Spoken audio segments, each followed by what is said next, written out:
வந்த பிரச்சனை பாதியில் கூட ஓடிடும். துன்பங்களுக்கு இந்த ஆடி மாதம் ஒரு பெரிய ஒரு டேர்னிங் பாயிண்ட்டாக அமையும். இது எல்லாமே இந்த மாதத்தில் நடக்கக்கூடிய முக்கியமான விஷயங்கள்.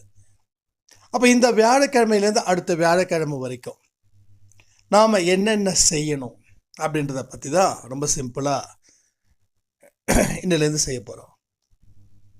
ஒரு நாளும் உங்களுக்கு ஈவினிங்கோ இல்லை காலையிலேயோ ஒரு சின்ன பிரசாதத்தை செய்யுங்க. சும்மா நம்ம வீட்டுக்கும் அண்ட் எதிர் வீட்டில் இருக்கிற 1-2 பேருக்கும் இருக்கிற மாதிரி.